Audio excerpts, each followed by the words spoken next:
So welcome back to the Unhinged series of podcasts. Hopefully you listened and enjoyed the first one about Unhinged itself. My name's Craig Schuller. I wrote Unhinged, and the book we're going to talk about today, Fate Fell Short. I'm joined by Dr. Dougie Marks. Hi everyone, my name's Dougie. I'm a psychologist and long-time friend of Craig's as well. So I call him Scoogs. So I think we should just go with that rather than Craig. But That's up to you. State secret. That's right. Okay, so we obviously talked a lot about book one, and I'm assuming if you're back here, it's because you enjoyed book one, or you enjoyed listening to the podcast, and you want to hear more about book two. I should say, if you're got to this point and you've not read it and you want to read it, stop, because we're going to talk, aren't we? And come back. Yep. Spoiler alert. Come back later. Yeah, come back. Go and read it. Come back. And I've just finished it. Right. Literally 10 minutes before we started. Okay. Well, so yeah. What was your? First of all, then, what was your? Cause I've genuinely not asked you this. No, you haven't. No. What was your? My thoughts about it. Oh, this is definitely your Empire Strikes Back. Right. Okay. Right, so the first thing I need to ask you actually is this going to be a trilogy? Well, I was going to say I better not say, but of course, if you listen to this, you've already read it to the end. Yeah, I think probably for it to my safety, I'll need to write a third one, because I feel as if Alfie's story is not finished yet. Yeah, the first person to come back to me, I'll put it out to a few people like I normally do. Although we talked about in episode one, I didn't put it out to quite as many people, i.e. not everyone in my phone book. So I selected a few people to read it. And the first thing I got was about the ending. Someone come back and they were like, you better write a third one. So it feels like it's teed up for that. Yeah. So I think we can safely say it'll be a third one. I don't know if I've got that full story in my head just yet. But then I felt like that with the first one as well. I didn't see a full story until a wee bit later on. So something will come, and I will sit down and write it, yeah. So when you ended the first one, you were kind of thinking, right, that's probably it. But then you've obviously came back. Yeah. So why a sequel? What happened? Okay, so when the first one was really was never planned to be anything other than getting a story out of my head, like we talked about.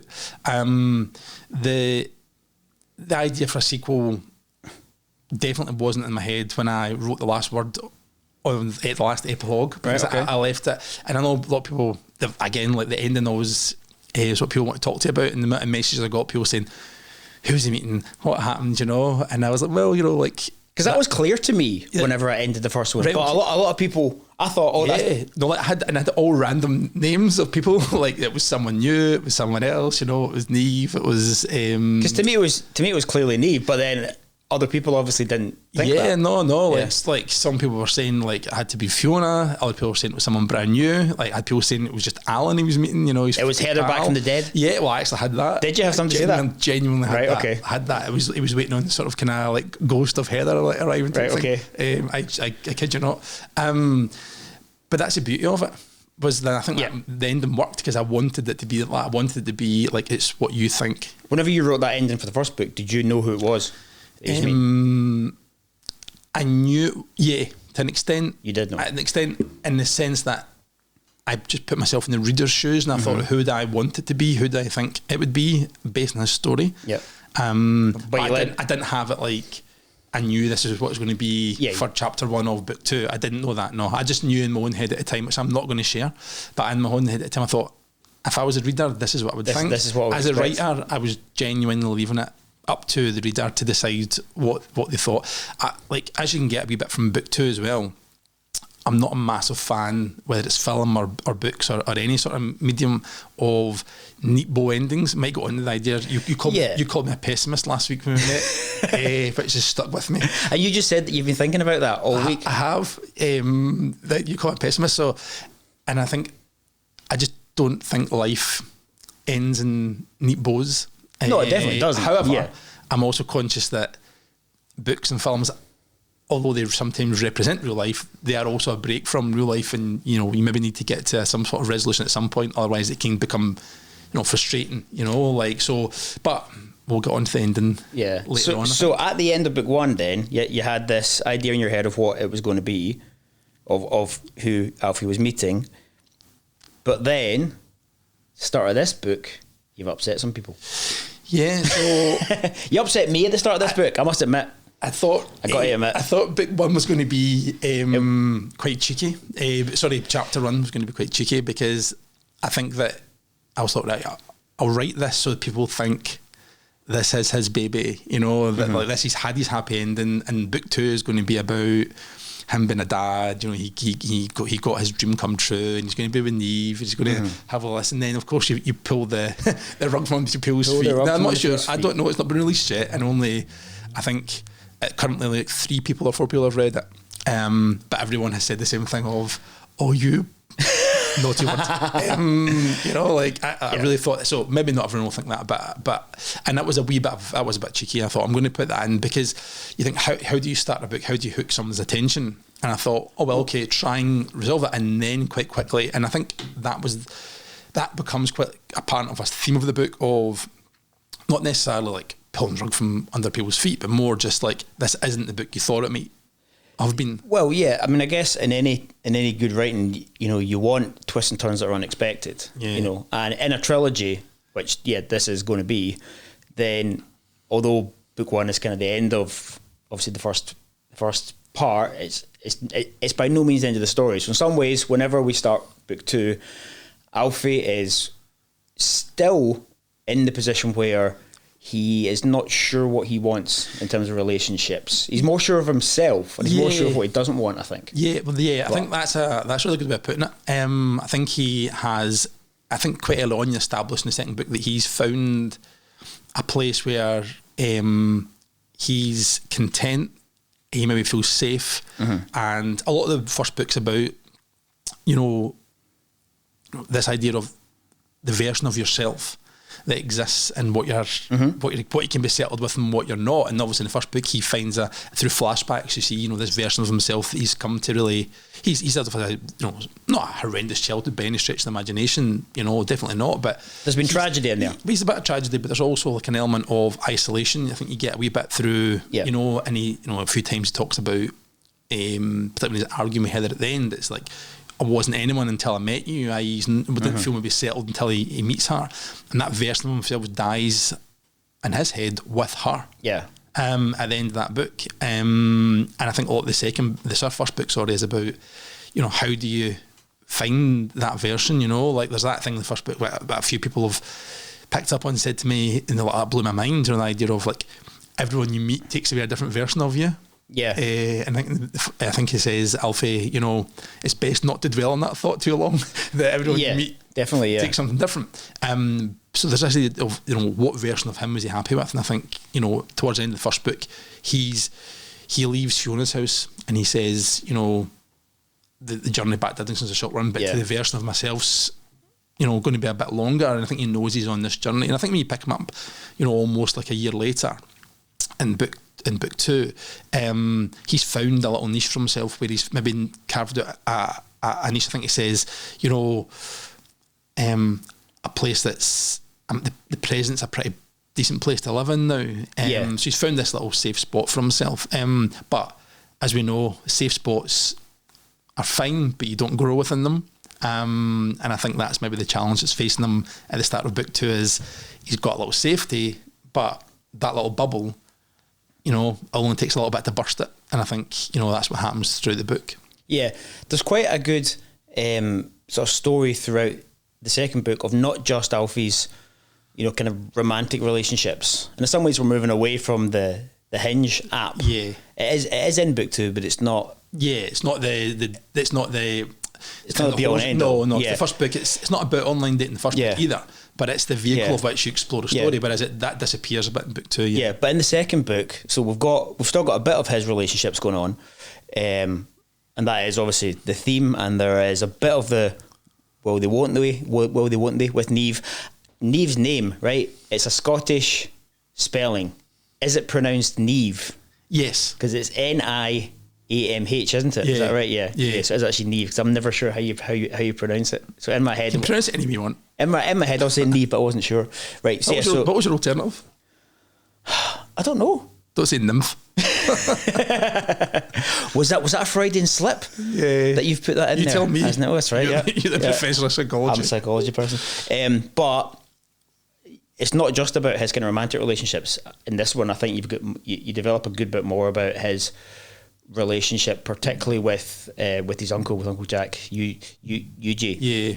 Yeah. Right? Which I think, for me, that was one of my favorite bits in this book. Yeah, like obviously he's in book one, but I would say absolutely the biggest response I got from any character was UGA by a country mile. Really? Like, oh yeah, like okay. What did people say? Just, you know, I've got an uncle like that. I had an uncle like that. I've got a grandfather like that. Mm-hmm. In fact, there was a review just recently, a really nice 5-star review, which we'll come and talk about reviews. God, never write a book, you know, like if you're going to write one, have a thick skin, let's just put it that way. And I'm fortunate the reviews have been very good, you know, but when you get like, I think I've had 2 stars and that was it. I was like, I'm giving up, I'm rubbish, the whole thing's rubbish, burn it. Oh, but you had a good 5-star one that mentioned you. So sorry, yeah, and I think, if I can remember correctly, he said, you know, I had my grandfather's like that, only a Cockney version, and it really kind of warmed my heart because it was that idea of, you know, like, it's a localised story in the sense that it's about people from this, literally this part of the world. But actually, you know, I think there's a lot of UJs all over, certainly Britain. Yeah. You know, that sort of kind of working class, you know, slightly, you know, neurotic. Yeah. A bit mad in places. I think in book one we talk about him being like, you know, if he was upper class, you'd be eccentric, you know, middle class character. But if you're working class and like that, you're just pure mental. You're just mental.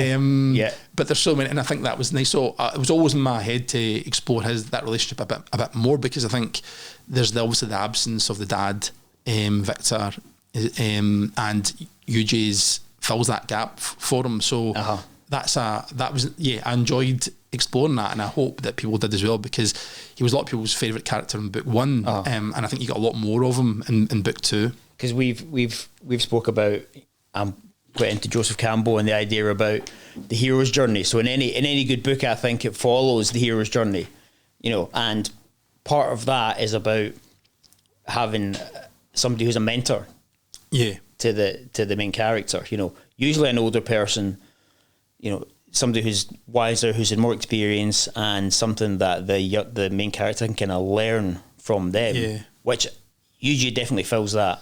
I definitely, and then so that's a really interesting relationship, I think, to develop. And I think the thing about Yuji is as well, like, as a character, you get two things with him. You have the moments where he's really trying to even unintentionally show Alfie the path of which he needs to go. Sometimes it's not always intentional, sometimes it is, but a lot of times it isn't. But you also get a lot of comic relief with him as well, because he's naturally just like, he's funny, you know, in a way in which only I say Glaswegian, I don't think that's true. I think, as I said earlier on, I think it's true of people, certainly British people up and down the country, like that, who've just got that element of they're just funny people, and not in that they tell jokes or really hilarious stories, but they're just something about them. It's just funny to be with him. And as like I said in the first podcast, like, he's loosely based around my own uncle. I was about to ask that, like who was similar in some ways, in the sense that wasn't intentionally funny, but you know, we got such a laugh with him. You know, are the characters based on people who all you know? No, not really. Like, no, I would say, but that's a question you get asked a lot, particularly me. You know, I get a lot of that. Is Alfie you? Is, you know, this person? The reality is no, but another flip side of that coin is, well, all characters are part of the author, I guess, somewhere, you know, like, I don't think you can, I certainly am not sure I can create a character that doesn't have anything of, you know, in terms of your values or things like that, you know. Do you see the characters' faces in your head? Some, not all of them. Some of them I do, but not all of them. Do you see Yuji's face? Yeah, I see Yuji's face just as my own uncle, just because he came from like, that was one character that was, I think I said that in my acknowledgements in book one. Like, he is the one character that's closely based on that. Although everyone who knew my uncle, like particularly when my dad read it, my dad was like, "You really toned him down in the book."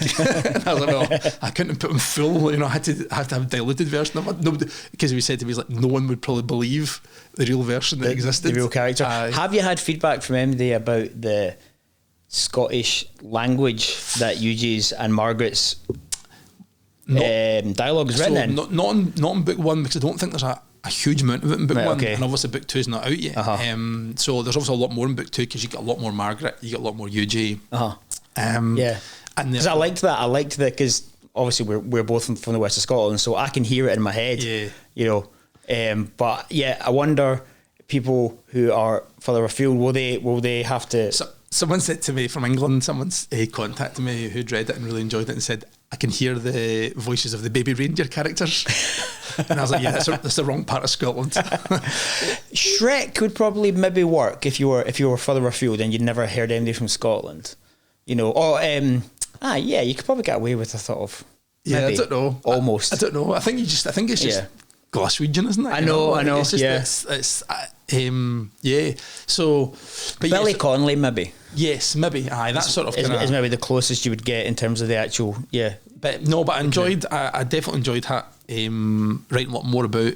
And not just Euge, I enjoyed the fact that the book two was a bit more of the characters, you know, and I think that was like the aim at the start was, like, you sit down with a sequel. I mean, you asked me, like, was there always going to be a sequel?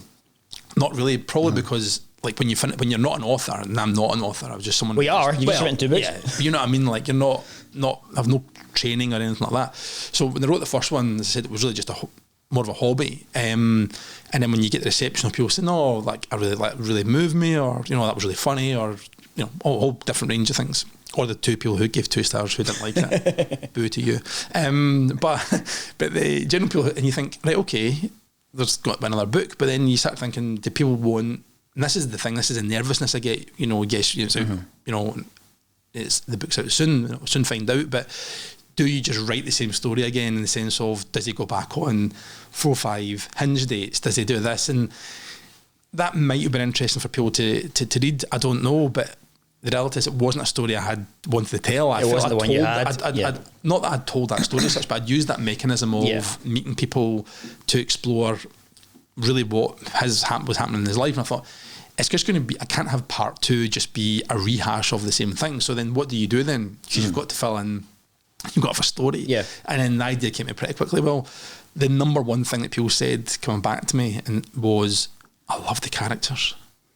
I love the characters. Yeah. Like, everyone's like, I love them. Like I said, I've got an uncle like that. Yeah. Like you said to me, oh God, like that's like, you know, my mum. Yeah, totally. And like, and everyone I spoke to were like, the characters are so real. I could visualize them almost.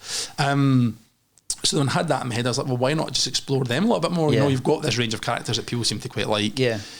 But then that comes with that real nervousness, because like people start to build up an image of what characters they think this character should do. Exactly, and that becomes, you know, but you can't sit and guess that. You've just got to go, they're my characters, you know, like I'm going to try and stay true to them in terms of what I think they would do and say to each other. And go with that. But that's the slight trepidation I've got, because obviously book 2, you know, folk who are listening to this have read it. And I hope that was one of the things that they enjoyed, was the exploration of some of the other themes through some of the characters, like his dad, like Euge, like a lot more Margaret in this. Who I do like Margaret. I know she's got a sidekick as well. Well, yeah. And, but I liked, like, I think you said that started was all going to be a sequel, and we spoke about this before. And I said to you, I'm going to tell you the answer on the podcast. I'm not going to tell you now. Right, okay. And you're like, what was the spark for the sequel? Yes, what was the spark for the sequel? So I've spoke about, like, you know, if it had been terribly received, I probably wouldn't have bothered, or they've written it for myself. Yeah. But in terms of the actual, right, okay, this is something, people like this, I should probably write another one, but I don't really know what my in is, or if I should, and I was kind of, no, should I not? And I was driving to work one day, and I was listening to a song on the radio. I can't even remember what it was, but it was reasonably melancholic, right? It was like, you know, one of these kind of more downbeat songs. Okay. can't remember. Couldn't tell what it was. And Margaret came into my head. Right? This is what happens. These characters do. Like, if any authors listening, like they come into your head live with you, like and real talk people. to you. They genuinely do at times. I read something that someone put on social media, and they said, "Do you ever cry when you're writing your chapters? Like, do you ever cry when you're writing your book?" And I was laughing. I was like, God, I've sat in trains, like covering my eyes up, thinking about my characters and what they're doing, and I'm like, oh, nobody will look. I'm getting emotional because they become so personal to you. You know? But I was driving to work, and Margaret's coming into my head, and I started thinking about it, and I thought, she's only a few lines in book one.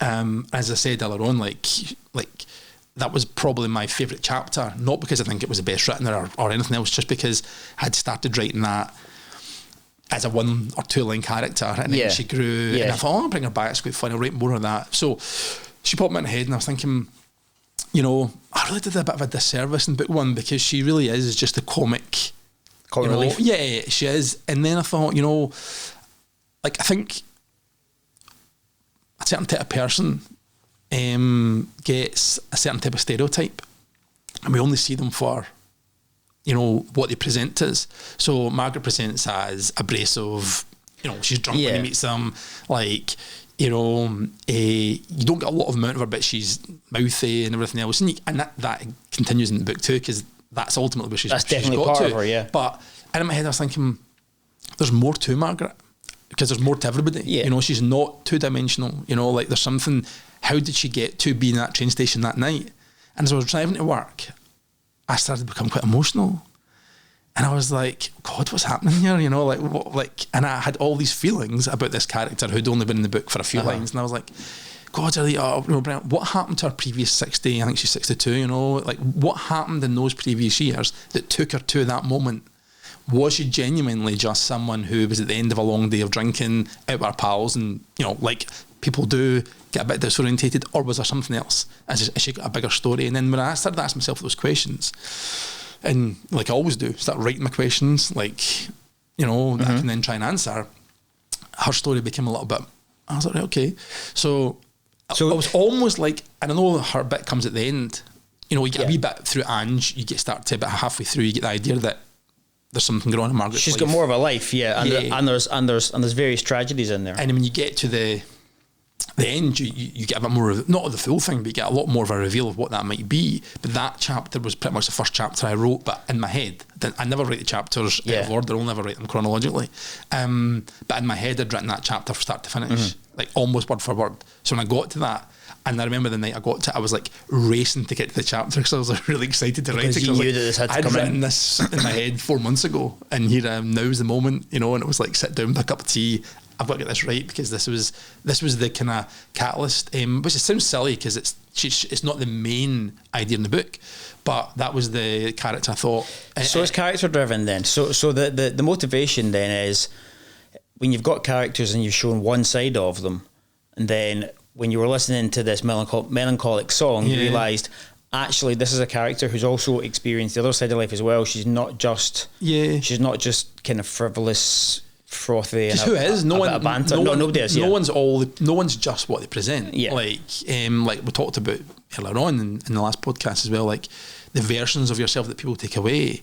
But there's so many of them that actually the reality is there is no one thing. There's no one thing that will define you. You know, like people like Margaret from book one because she's funny. You know, like and we've probably all been like you and I. You and I were in a won't mention where for sake of being sued. But you and I were out for something to eat not long ago. And we got accosted by someone who had too much to drink. That's right. They latched themselves onto us so much so that you had to jump in my car and I had to drive you to safety. Yeah, and was pretty much a Margaret type character. Aye, but from a different spectrum of life, you know. And that was actually after the first book. It was. Whenever you and me were sitting talking about it. It was, and then you said to me, I'm always that guy who the person comes and sits next to, and I was like, no, you're not. I'm always that guy. And then we're like, well, maybe we're all that guy. Maybe that's what happens as well. But so everyone, in terms of the Margarets of the world, like everyone's been the, oh God, don't sit next to me. You know, oh God, I hope they're not sitting next to me in this flight or in this train or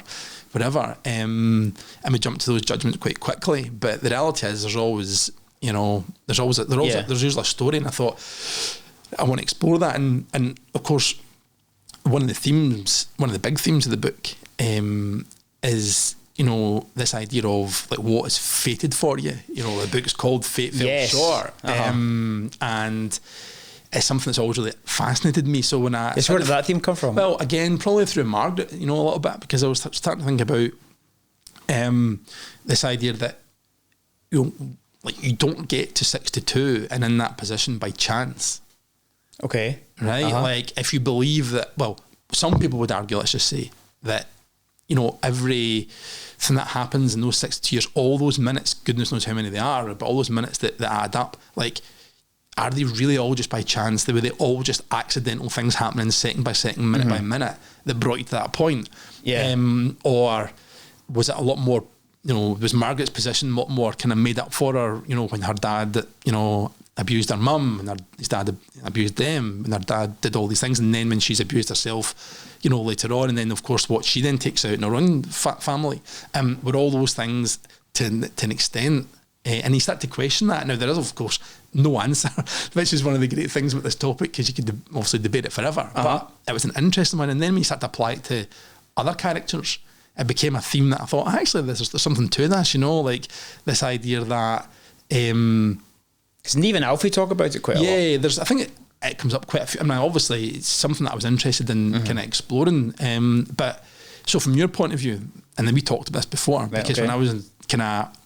Maybe I think I was about a third of the way through this, maybe between a third and a half, and you and I sat down in, I think it was at a Starbucks somewhere, and we spent a long time, and I said to you, right, so figuring out fate. Tell me everything you know about fate. Now, we don't have 3 hours, we're not in a Starbucks, but like for people, because I think one of the things, you know, Alfie says in the book, you know, he takes a simplistic view of fate at one point. He's like, well, everyone's, you know, going to love their life and they're going to meet them and live happily ever after. And he says, well, that's not what fate is.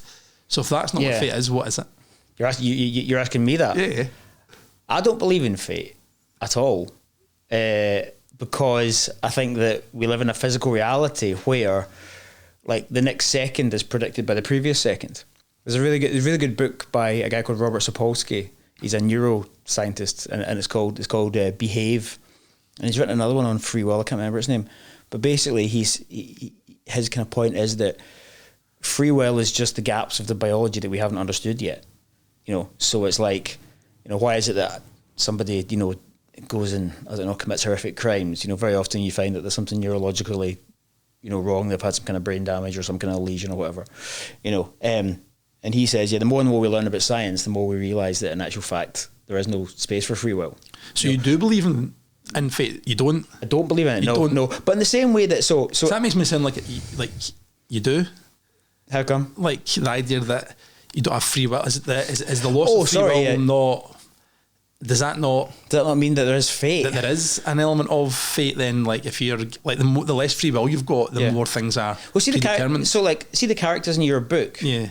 Right? They've not got free will because it's your free will. Yeah. As the writer, so it's you that writes them. Yeah. You know, and basically the universe does that for us. Right. Okay. So is that fate? You know, is it? You know, maybe it is. Yeah. So the characters in the book are fated to whatever it is that Craig Schooler wants to write for them. You are essentially God of Alfie's universe.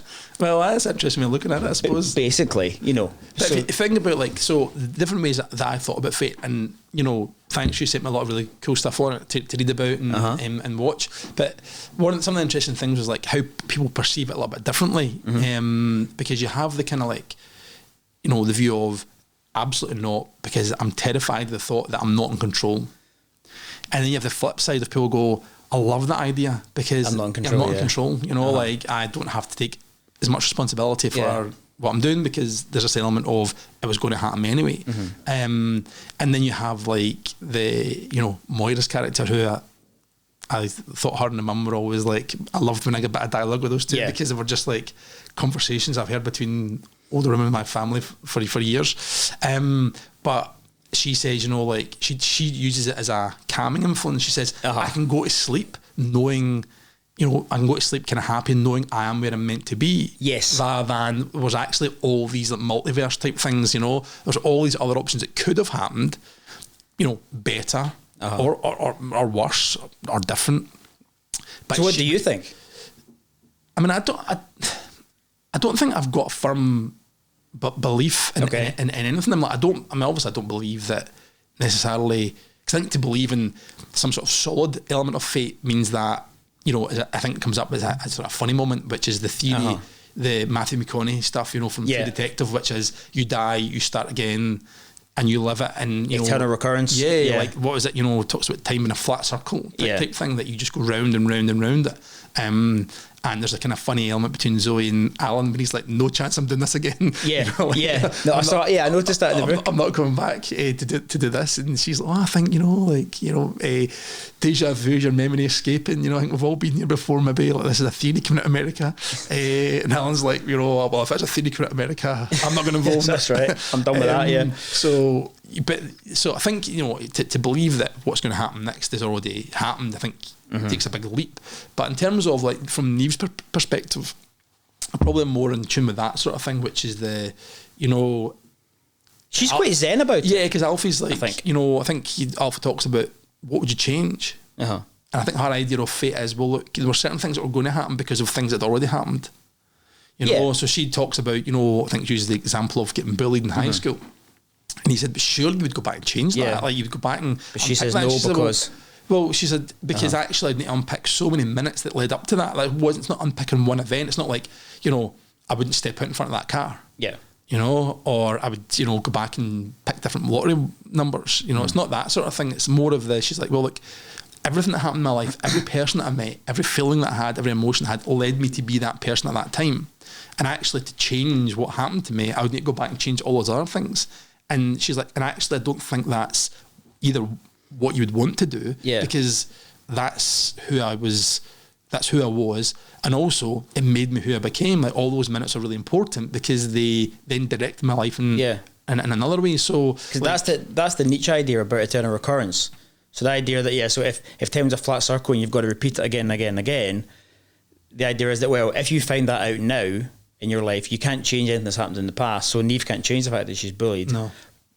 But the idea is then, can you get to the end of your life where you've kind of justified what happened to you to yourself? So you say, well, like her, I get to the point where it's like, well, yes, that terrible bad thing happened, but because it made me the person that I am now, I wouldn't change it. And do you she's almost kind of achieved quite a high kind of, you know, zen state, you know, which is why it's so frustrating that her and Alfie haven't ended up together yet.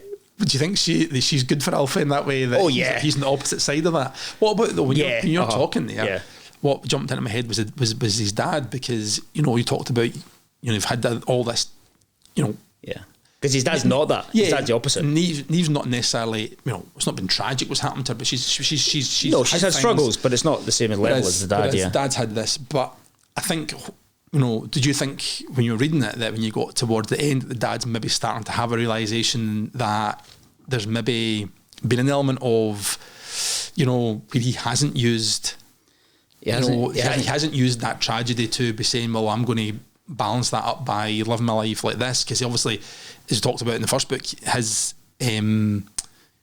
response is to essentially shut down to an extent, you know. And it's, in this book you get a sense towards, certainly as the story moves on, that he's maybe starting to realise, you know, even subconsciously, that actually what's happened in the past, you know, he can still, even though the age he's at, he can still utilise that to be a better dad in the years that he's got left. Yes, and to change who he is. I think that I liked seeing some growth and change in him. You know, and it is interesting that he, in some ways, he is a bit of a foil to Neve when it comes to the idea of fate. Yeah, so it's like this stuff, or tragedy even. Yeah, so this stuff has happened. But certainly in the first book, he was not able to move on from that, you know, and he was very much stuck. Whereas in this one, there's been progress and there's been start of change. And I want to come back to Alfie and Neve, because obviously that's to an extent the main story. Yeah, but the Alfie and his dad, something that I want to explore a bit more, because you get a little bit in book one of the idea that Alfie's thinking is a bit frustrated with his dad, and his dad was talked about, you know, his dad did the classic male trope of, you know, on you go, you Yeah. know, like, Yeah. and distancing himself. Yeah. Whereas obviously his mum did the mum thing of smothering him. Yes. But so one thing, so you get a wee bit of that in book one, but one thing trying to explore that a bit more in terms of book two, and I think by you get to book two, and we've talked about this before, like you know, who saves who, you know, in these sorts of stories. Yes. And I think Alfie sees it as his job in book two to He's save his definitely, dad. yeah. You know, whatever happens at the end of book one, like he's been distant from his dad, and the kind of revelation from his mum of what happened, you know, I don't like the word closure because I don't really believe in closure, being the pessimist I am. There you go. There you go. You know? Told you. So I don't think it gets closure, but what he does use is, I think he uses that, you know, maybe off page certainly, but when you get to the second book, I think he's got this determination that he can save his dad. His dad's not unsavable. Yeah. But his dad can be pulled back. Now he does that through, you know, so a couple of different ways, but I want to explore that. There's a triangle so between Alfie, Eugene, and his dad. So, like you say in the first book, you've got his dad is kind of stuck in that place, and Alfie's then latched on to Eugene as the mentor, you know, and there's development in book two with Eugene and with Alfie's relationship, but then, and we can't get away without talking about this, is that you do the thing which authors do, and you killed off one of your characters. Yeah. What was that about? Tell me about that, and how does that affect Alfie? And then, so Alfie's almost got from Eugene what his dad wasn't giving him. Yeah, which is that kind of mentorship. So is that? I think I mean you're right. I mean that's quite perceptive. Pick up because I think there is that Eugene, his dad Victor, and himself. I think there is absolutely.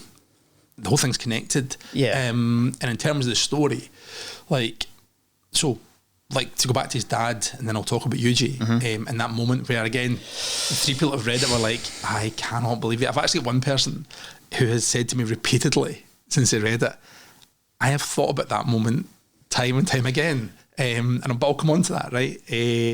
So the aspect of his dad, like, I think Alfie does see it as his job now. Like, his mission is, you know, he's going to save his dad. I think Alfie knows himself that he'd done the same thing. He'd closed himself down. He sees his dad doing it. There's not really a relationship then in book one beyond something very superficial. Yeah. In book two, that's kind of there in the background, but not really. And what he does is, he obviously, one of the things he thinks he can do is like, well, okay, well, he hears about Brian, who's his dad, and he thinks, well, actually, here are two people who have suffered. Like, I can't help my dad maybe. Yeah. And I can't help Brian. But maybe they can help one another. Yeah. Now, when I asked you about this, because I was like, I'm making this on the hoof, this sort of, you know, like getting Brian and the dad to off page help one another. But you said that's actually a pretty valid method of how people sometimes. It is, yeah. So the idea is that with any kind of father figure in a book, in some ways, there's the representation in that of like your kind of culture and your the underpinning kind of values that you get, you know, in terms of how you should behave and how you should act. You know, in some ways that kind of comes through your father. But then, in order for any kind of human being to kind of properly grow, they have to get to the point where what their dad gives them is no longer enough. They need to go out and kind of, you know, build upon that and create something new. But then you always end up in a situation where if you're living the proper hero archetype, then you can almost go back to your family and kind of rescue them in some way, you know. So it's like, you know, well, how do you know when you're a fully grown individual? Well, in some ways, it's when you don't need your father anymore. But then, how about you can then surpass your father and you can actually make life better for him or for you know, those who represent that part of your psyche. And the, you know, the which is what Alfie does. The tying up with Heather's dad. You were telling me that's a way in which some people actually do kind of try and heal or try and move on as they find someone who's went through something very similar to them. Oh yeah, completely. Yeah. What was the name? Did you give it? I'm sure you give it a name. I can't remember. Did I? I think you did. We should have written it down. We should have written it down. It'll come back to me maybe. Yeah. So I mean, it's the, what would you call it? You know, I don't know. I can't remember. Because I was writing this and I was thinking, oh, that'd be quite nice. Like, they can help each other out. And then when I talked to you, you were like, yeah, but that's what a lot of people do. Like, for example, you know, people who went through maybe addictions finding other people who've had addictions. Like that's why a lot of things work so well. Yeah. You know, was it just peer support? Was that? I think I can't remember. Yeah. But you get a lot of this. Yeah, where it's in some ways you can only really fully empathise or understand somebody if you've gone through something akin to what they've gone through. Yeah. You know, so working as a therapist, you try your best to help people by getting a really kind of strong relationship with them. Yeah.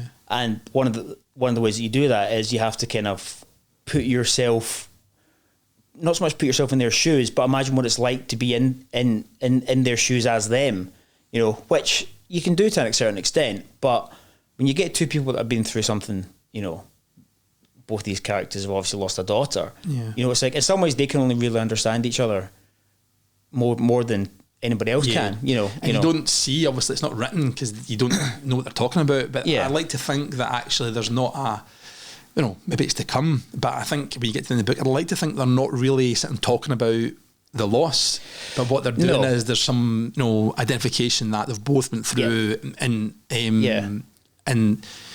you get it through the man shed. Yes. You get it through the things like that, like the little movements of the movements on that Alfie's tried to push on him. You get it in the, you know, he's collecting these vinyl records again. He's doing all these things, you know, which.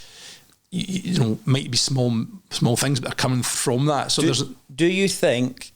So going back to the thing about killing off Yuji. Yes. So you've got the thing where Alfie now doesn't have his mentor, right? Exactly. And then Alfie is now, you know, he's almost kind of out in the world by himself. So it's like, you know, he goes from the point of, you know, before book one, I guess, you know, when it's him and his parents, and then book one, yes, him and his parents are still there, but in some ways, you know, his dad's not there in the way that he would like him to be. So he has Yuji as his mentor and as his person who kind of, you know, gives him advice, brings him on, and then book two we get some more of that, and we get more input from Yuji to Alfie, but we also get Alfie starting to, and again this is the growth of Alfie as a character, is we start to get him helping Yuji more. So as Yuji starts to get older and as Yuji faces his own past with going down to Blackpool, then Alfie's doing more in terms of, right, okay, now, you know, I don't just need you as a mentor, you know, in fact, you can lean on me. Yeah. Lean on me. You know, and then the growth comes whenever Yuji obviously, you know, gets old and has his Yoda moment. Yeah, I think that's it, isn't it? Like, why did you kill off, you know, the character? Because, you know, from my writing point of view, it's pretty mad because he's such a rich ground of which to write. Was that a big sacrifice? And have it was huge, you know, like because it was quite emotional as well. Because did you cry when that happened? I still do. You know, I still think about it. You get emotional. I don't think I cry like floods of tears, but I do feel a lot of emotion. You cry like a West of Scotland man. I do. Inside. Which is inside. Yeah, but nobody can see it. Aye. Yeah. Well, I said, don't look at me, for goodness sake. No, but I did because I think there is that element of like, well, keep Yuji because he's funny, he's a great character, people love him. There's also an element of like, this is Alfie's story.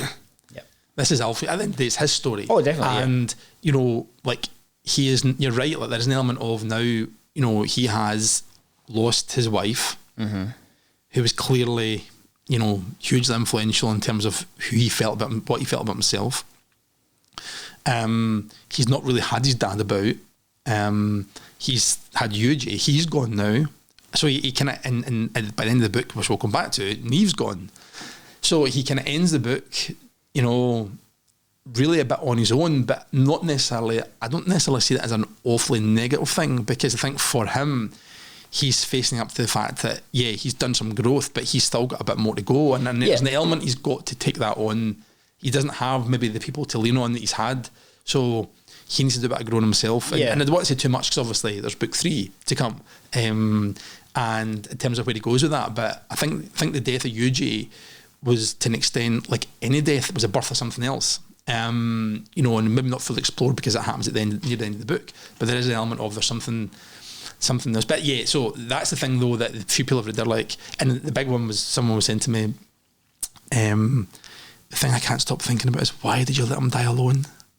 why was he on his own? Why couldn't he just be there holding his hand? And my answer is to like all my answers to my, like all the questions get asked. This is real life, you know. Like one of the things that we talked about in podcast 1 about like where did it come from. One of the frustrating things I get when I watch films or read books is that far too often I think you look at it and think, yeah, that's not real. Like people don't have those jobs really. I don't know anyone who works like that. I don't know anyone who talks like that. I don't know anyone who has sex like that. I don't know anyone who does anything like that, and therefore there's a disconnect straight away. So I always try to make things as real as possible. And while you obviously you've got to have some element of pushing the boundaries, but you try to keep it real, and people die on their own. Like my grandpa, like my mum missed my grandpa dying by 5 minutes. I think just went away to get something back. My uncle, my actual uncle, who's UJ's based on, was with my nana, like literally a vigil, went home to get something, a bit like Alfie, and come back, and she'd passed away. I'm thinking about COVID. All the people during COVID who people dying in care homes and hospitals. Like, some people are fortunate they get to have that moment, but actually a lot of people don't. I get the impression, right, that your writing style doesn't allow your writing style is based in a kind of realism, and maybe this is what I mean whenever I'm saying that you're a pessimist. You're basically, and I'm guessing that your writing style doesn't allow for, because you don't like a Deus Ex Machina, when it's like when the writer's written himself into a corner, and the purpose of all the writing up to that point was to kind of get excitement and to get a thrill, but right at the end they need something, kind of miraculous to happen to save the character. So I'm thinking about Jurassic Park, where, it's like, the raptors are chasing the two kids and the two adults at the end, and, they're going around the what's it called? The sort of visitor centre place, with the kitchen and all that kind of scene. And then right at the end, you've had all this tension and build up and excitement, and the characters are all backed into a corner by these raptors, and it's like, and the writer then must then stop and go, hang on a minute, I've written myself into a corner here. What do I do? In real life, they would be eaten. Yeah, exactly. And then what happens is the T-Rex, who has been noisy, literally that was the point of the early part of the movie with, the water shaking, the T-Rex sneaks up on them like a ninja, and like comes in and just eats the raptors. And it's like Deus Ex Machina, here's the, and then a miracle happens, and then something, whereas I don't get the impression that in Alfie's universe there's ever going to be a miracle. And I don't think anybody wants to read about.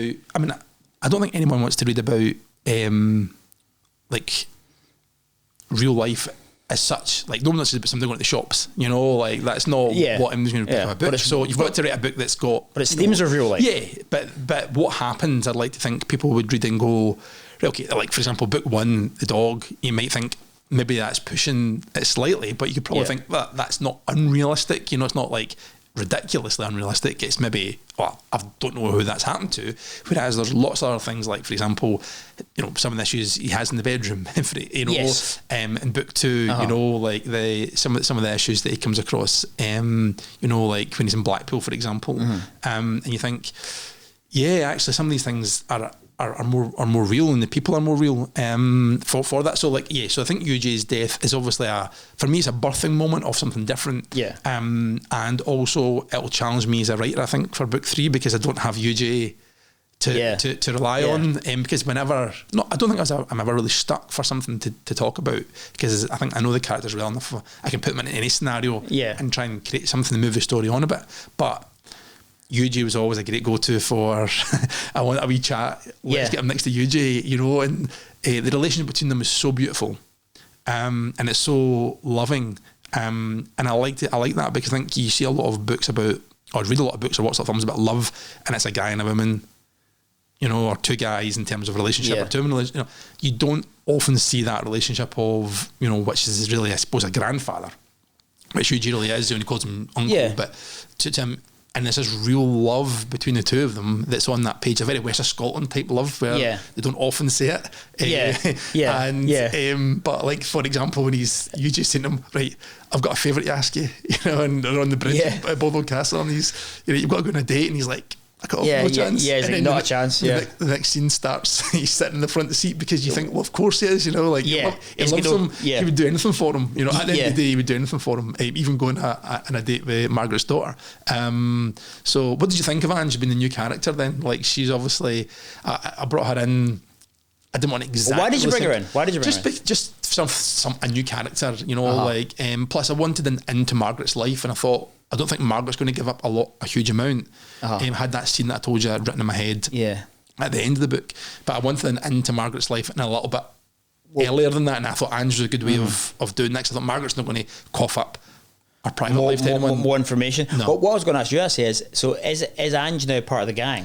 Yeah, I think so. I think they say that in the funeral, don't you? They say, has she joined the WhatsApp, the fantasy football WhatsApp group? Well, she might need to take UJ's place. She might need to next time. She might need to take his account or something. I thought she was, and I quite liked her because she's someone we don't know a huge amount about her background, but you get an element of, like, she's obviously had a bit of a tough upbringing because her mum had a tough time of it, and there's that element of, you know, and there's that old phrase, history repeats itself, but it's not more true than it is with people in families, you know, like the same intergenerational stuff. And I think you get a lot of that with Ange, you know, like, I think you get that picture of she's absolutely Margaret's daughter because she's Margaret's daughter. That makes sense. Were you thinking about intergenerational trauma?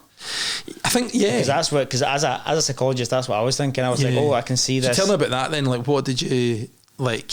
Well, so it's the idea that it's like, you know, the things that happen to your parents and your grandparents and your great grandparents, etc. You know, you kind of think, once they're dead, their story's over, or once they're, you know, old, their story's over, whatever, or nearly over. But it's like the things that happen to them, you know, and the traumatic events that they had impact upon the way that they parent, you know, and that impacts upon you as the kids. So I very much saw in Ange, it's like, so whenever later on you explained the trauma that Margaret had been through, I was like, all right, I can see now why Ange is the way she is. Yeah, and, you know, but I think you see that, maybe it's not traumatic, but I think you see it with Alfie as well, like, in the sense that he is who he is because on the one hand, he's an absent father figure to all intents and purposes, and he has a mum who has completely smothered him because of what's happened to her.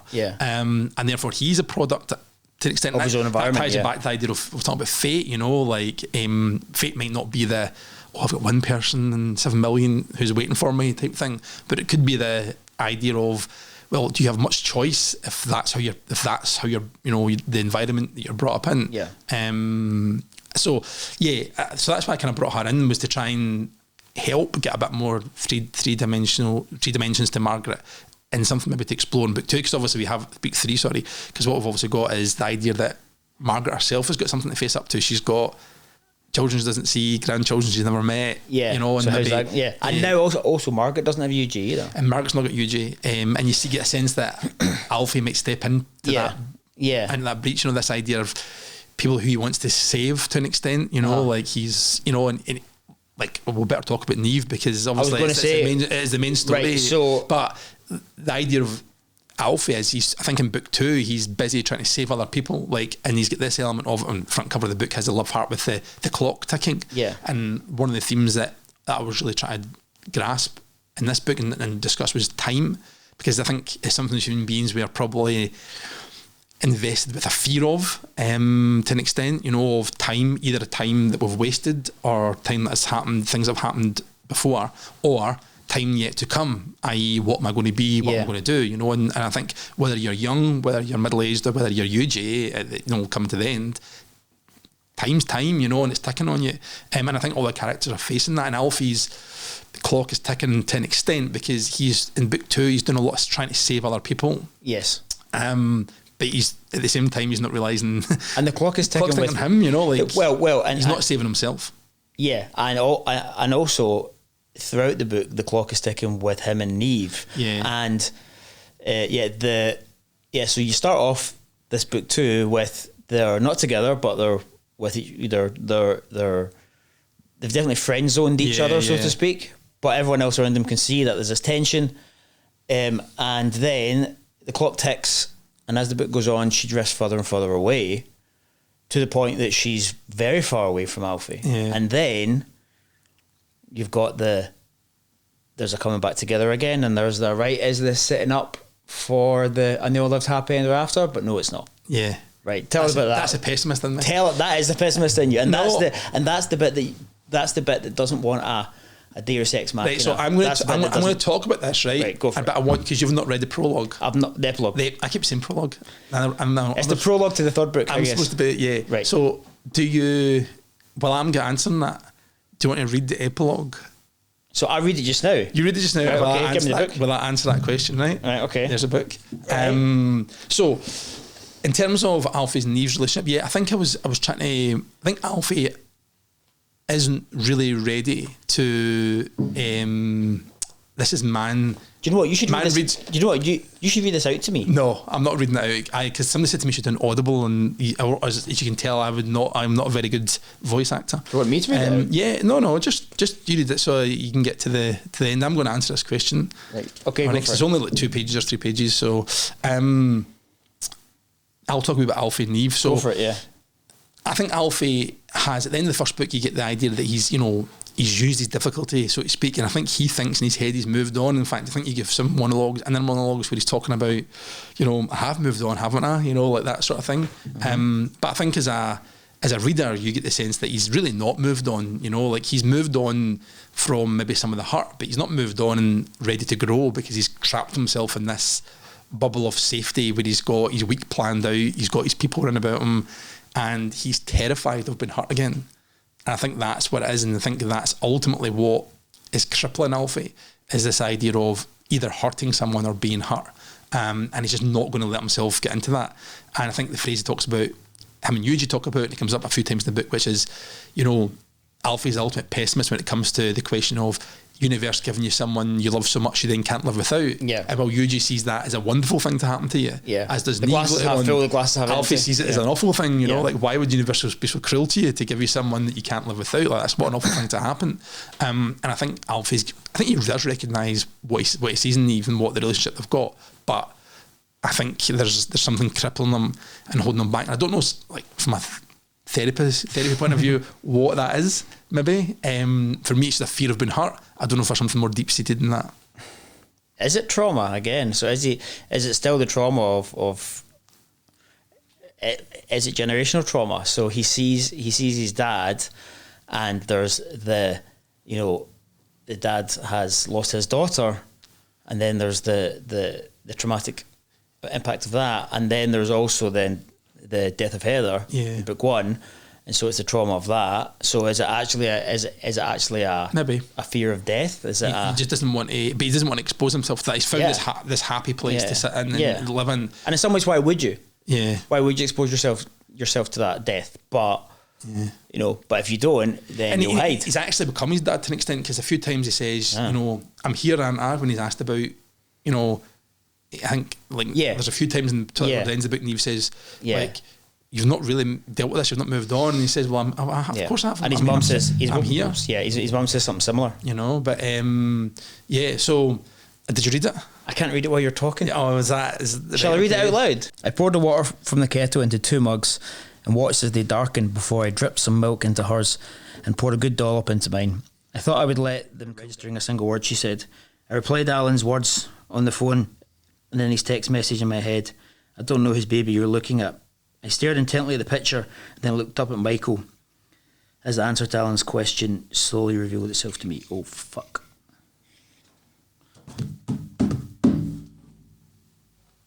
Interesting.